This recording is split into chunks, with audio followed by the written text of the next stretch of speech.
রিঙ্কু সিংকে কেকেআরে যোগ্য মর্যাদা পাচ্ছেন না? আর কেন সোশ্যাল মিডিয়ায় বারবার গুঞ্জন ছড়িয়ে পড়ছে যে রিঙ্কু সিংয়ের এটাই শেষ বছর কেকেআরে, আর আগামী বছর কি কেকেআর ছাড়তে চলেছেন রিঙ্কু সিং? আর কেকেআর ছাড়া নিয়ে রিঙ্কু সিং কী জানাচ্ছেন? হ্যাঁ ফ্রেন্ডস, কেকেআর দলে রিঙ্কু সিংয়ের ম্যাচ উইনার হয়ে ওঠা থেকে শুরু করে কেকেআর ছাড়ার বিবাদ পর্যন্ত সবটাই ডিটেলসে জানাবো আজকের ভিডিওয়। তাই ফ্রেন্ডস, ভিডিওটি পুরো দেখতে থাকো, আর আমাদের চ্যানেলে নতুন হলে চ্যানেলটি সাবস্ক্রাইব করে দাও। আর ভিডিওটি যদি ভালো লাগে তাহলে ভিডিওটিতে একটি লাইক করবে। হ্যালো ফ্রেন্ডস, আমি আমির, আর তোমরা দেখছো স্পোর্টস বাংলায়। ফ্রেন্ডস, কেকেআরে রিঙ্কু সিংয়ের শুরুটা খুব একটা ভালো হয়নি।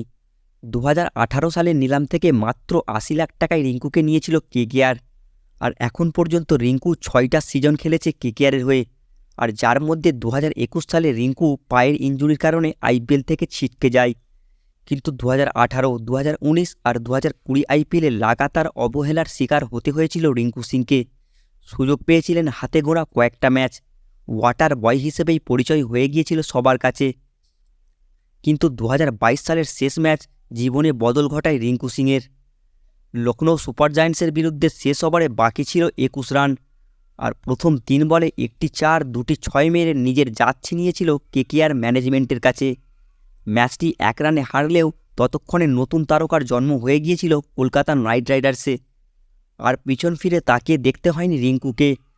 2023-এ সব ম্যাচেই সুযোগ পেয়েছিলেন, আর গুজরাটের বিরুদ্ধে শেষ ওভারে পরপর 5টি 6 মেরে বিশ্বে আলোড়ন সৃষ্টি করেন, আর মন জয় করে ফেলেন কেকেআর ভক্তদের।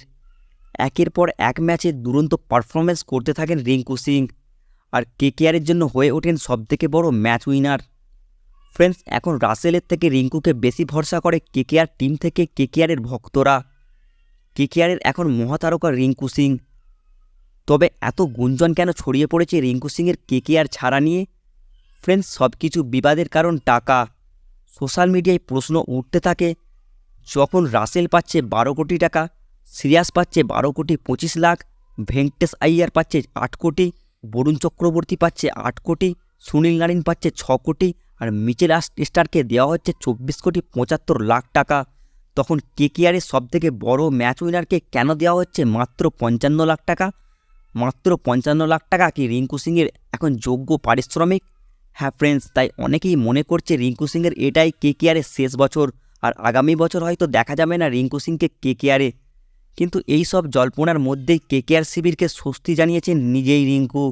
রিঙ্কু নিজেই একটি সাক্ষাৎকারে জানিয়েছেন, আমার বেতন অনেক কম টাকা বলে অনেকে মনে করছে আমি আগামী বছর কেকেআর ছেড়ে দেব, কিন্তু এসব আমি এখন ভাবছি না। কেকেআর আমার জন্য যা করেছে তার জন্য কেকেআরের কাছে আমি সারা জীবন কৃতজ্ঞ থাকব। ফ্রেন্ডস, এই বিষয়ে তোমাদের কী মন্তব্য অবশ্যই কমেন্টে জানাবে। আর ফ্রেন্ডস, ভিডিওটা দেখার জন্য অসংখ্য অসংখ্য ধন্যবাদ।